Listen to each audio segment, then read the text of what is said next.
Good morning, everyone, and welcome to another Wake Up with Ashland. My name is Cameron Walpole. I'm the manager of tours and education at Ashland, the Henry Clay Estate.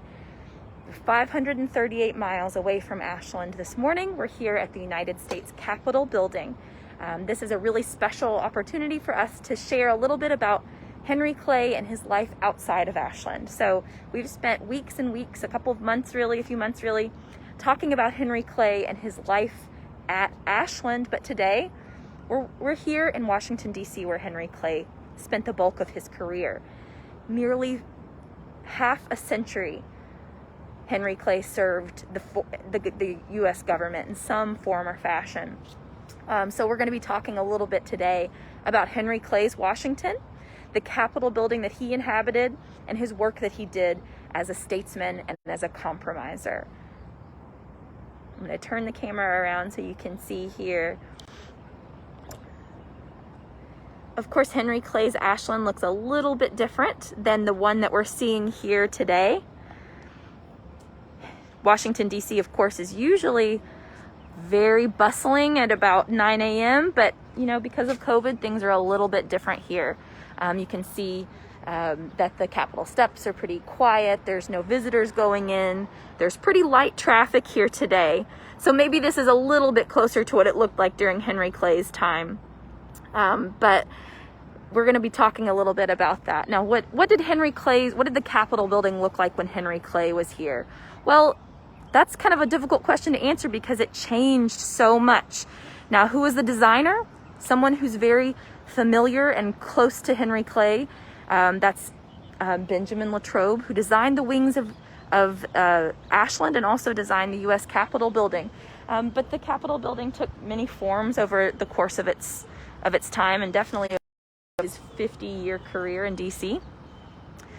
By the time Henry Clay finished his career in 1852, this is about what it looked like. So this is in 1850 what the U.S. Capitol building looked like. So we don't even have the further wings on it yet. You can see a little bit more about Henry Clay's career and some awesome photographs in this book, which never really leaves my side, The Essential American. You can learn a lot about Henry Clay's career as a statesman here. So Henry Clay started his career in the Capitol, which would not have been in this form, in 1806. Was he elected at this point? No, he actually wasn't even elected. He was filling an unexpired term, which is really exciting. Filling an unexpired term at the age of 29. So Henry Clay was not even eligible to hold the seat that he held. He was only 29. He was supposed to be 30 years old. In 1810, he's appointed to another incomplete or unexpired term in the U.S. Senate. He's elected to the House of Representatives in 1811. Now, we know that Henry Clay also served as the Speaker of the House 3 different times over the course of his career, and he gave up that seat 3 different times as well. Now, an interesting facet of Henry Clay's career is that of the American Colonization Society.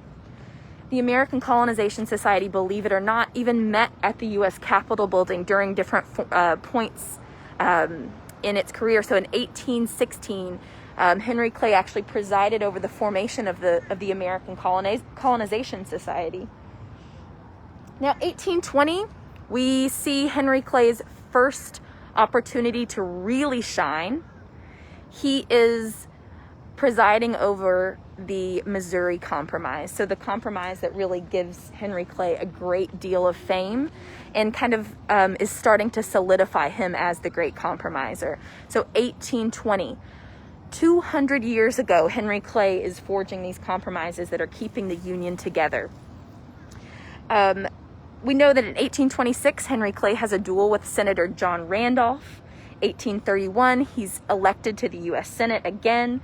1833, again, another compromise, the Tariff Compromise. So we're thinking about people like John C. Calhoun and the nullification crisis. Henry Clay is able to keep together, avoiding another bloody civil war. Now we have in 1842, 10 years before his death, he's resigned from the Senate. But he goes back in 1849. Why? Because the country needs him. He knows the country needs him. We're on the brink of another, yet again, we're on the brink of civil war. Henry Clay has kind of got to take this time to become a senator again and forge the Compromise of 1850. So his last compromise that really solidifies his legacy as the great compromiser. Over the course of Henry Clay's nearly 50-year career, you can really see how he changes. He goes at the age of 29 to Washington. He is a young, very eager, some would even say too well-spoken for his age. He doesn't really have the right personality for a politician yet, perhaps. He's going to develop that. He's going to end up, after 50 years in his career here, he's going to be one of the best politicians that Washington has ever seen. He's going to be understanding and empathetic of the people he's working with. He's going to be able to forge compromises, work with constituents. He's going to be able to do all of those things that we know Henry Clay as. Now, when Henry Clay died, he left a legacy as the great compromiser that's pretty incredible. That's why we have people like Abraham Lincoln who are calling Henry Clay my beau ideal of a statesman. We have John F. Kennedy in the 1950s who's leading a Senate commission to pick the top 5 greatest senators of all time. The commission, which had both Republicans and Democrats, unanimously chose Henry Clay as their top pick. John F. Kennedy sends a letter to Ashland, the Henry Clay estate, telling them just why. He was part of the great triumvirate, but why Henry Clay was so special. He also gave an incredible speech when he was the Democratic nominee in 1960. He was in Lexington, and he gives this incredible speech about why he chose Henry Clay as his top senator of all time. Now, Henry Clay was not just a senator. He was also Secretary of State. He, outside of this building we're standing in front of today, he was also a presidential candidate for the Whig Party.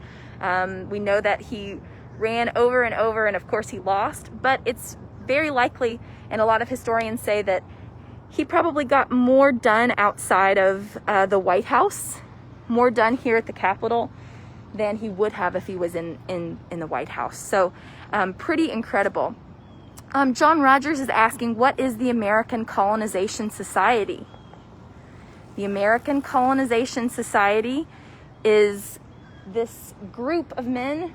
One of Henry Clay was a president at different points in its life, and the idea was that freedmen that would eventually go be colonized to the colony of Liberia on the west coast of Africa. And this would be one step in Henry Clay's vision for gradual emancipation. If you all have questions, please go ahead and enter them here. Oh, it looks like somebody's responding from Ashland. There's a response about the American Colonization Society. Julie Brock says, didn't he enter the House of Representatives and was immediately selected as Speaker of the House? Yes, so Henry Clay wasn't just a member of the House of Representatives. He was nominated, or he was appointed to be Speaker of the House on his very first day, which is pretty remarkable. Does anybody else have questions? We're going to talk a little bit about the Compromise of 1850 and just how much the American people were excited for it and were needing it. They knew that we were on the brink of a civil war, and it's really kind of difficult to imagine. But here in Washington, people were going out into the streets once the compromise was struck. Near the Executive Mansion, the White House, people were kind of celebrating in the streets.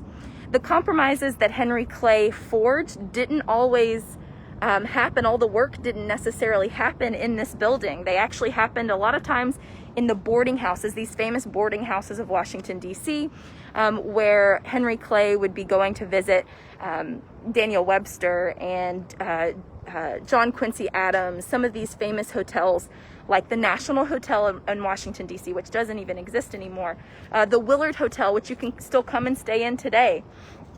These are all of these kind of interesting sites that Henry Clay kind of visited throughout his career, and it's where this important history took place. So it didn't always take place here at the U.S. Capitol building, because that's kind of the role of being a politician. Henry Clay was able to kind of forge these compromises and friendships in different ways. A lot of historians talk about his ability to kind of gather people around a punch bowl and talk politics and talk about their families. And Henry Clay had that special ability. Henry Clay also was guided by this principle that he was supposed to be serving the American people. He chose this role not out of sheer power, I think some would argue, but because he knew that he had a responsibility to keep the Union together, and he was especially equipped to do that. So we salute Henry Clay today here at the U.S. Capitol building.